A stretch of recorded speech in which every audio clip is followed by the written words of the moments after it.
Happy birthday to me.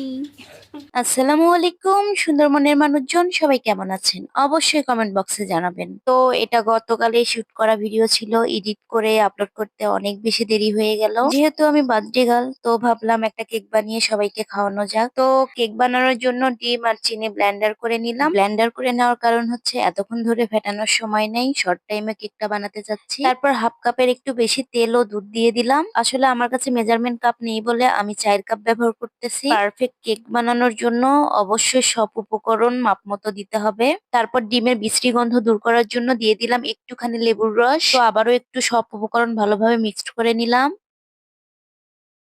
এবার দিয়ে দিলাম 1 কাপ সমান করে আটা।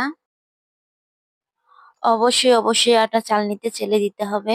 এবার আটাগুলো ভালোভাবে মিক্সড করতে হবে যেন একটুও দানা দানা না থাকে। পারফেক্ট স্মুথ কেকের জন্য কিন্তু এই মিক্সড করাটা অনেক বেশি জরুরি।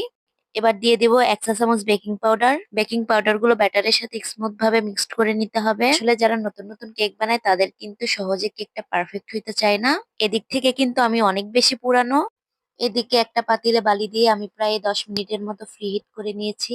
বালির উপর একটা টিস্যু দিয়ে তার উপর আমি সসপ্যানটা বসিয়ে দিলাম। এখানে আমি কাঁচের ঢাকনা ইউজ করেছি কারণ বাহির থেকে যেন কেকের অবস্থান বোঝা যায়। লো হিটে আধা ঘন্টা পর আমি কেক চেক করে দেখলাম। তো এখানে আমার কেকটা পারফেক্ট ভাবে হয়ে গেছে। এত কেকটা আনমোল্ড করার আগে ছুরি দিয়ে চারপাশে ছাড়িয়ে নিলাম। কেক অথবা পুডিং বানানোর পর যখন আনমোল্ড করি না তখন এর বিষয়টা অনেক বেশি ভালো লাগে, তাই না? মাশাল্লাহ আমার কেকটা অনেক বেশি সুন্দর হয়েছে, একদম সফট আর পারফেক্ট হয়েছে। তো আমি পিছনের কাগজটা সরিয়ে নিচ্ছি। তো এবার বার্থডে কালের কেক কাটার পালা।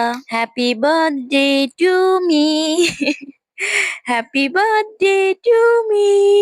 এই যে আপনাদের দেখে দিলাম কতটা পারফেক্ট ভাবে আমার কেকটা হয়ে গেছে। এবার পিস পিস করে কেটে নিয়ে জনসেবা করতে বের হব। ঠিক জনসেবা না, আসলে বার্থডে উপলক্ষে নিজের হাতে বানিয়ে আজকে সবাইকে কেক খাওয়াবো। যেহেতু একটা কেক বানিয়েছি কিন্তু আমাদের পাবলিক অনেক, তাই কেকের পিসগুলো একটু ছোট ছোট করে নিচ্ছি। এটা হচ্ছে আমার খুশি। আমার যে কোনো স্পেশাল ডেতে আমি নিজের হাতে রান্না করে বা কিছু বানিয়ে সবাইকে খাওয়াইতে অনেক বেশি পছন্দ করি। আমি রান্না করতে যতটা বেশি ভালোবাসি, রান্নার শেষে মানুষকে খাওয়াইয়া সেই রান্নার রিভিউ নিতে আরো বেশি ভালোবাসি। তো কেক আমি অনেকজনকেই খাওয়াইছি কিন্তু কেউ ক্যামেরার সামনে এসে রিভিউ দিতে ইচ্ছুক না, সবাই আনইজি ফিল করে। বাট হাসি তো সবসময় ক্যামেরার সামনে আসে, ওর কাছে এটা ইজি লাগে। তো ওকে বললাম যে আমাকে উইশ কর বা কেক কেমন হয়েছে রিভিউ দে। ও কিছু না বলে শুধু পাগলির মতো হাসতেছে তো হাসতেছে। তো হাসি খুশি তো হাসবেই সবসময়, এটাই স্বাভাবিক।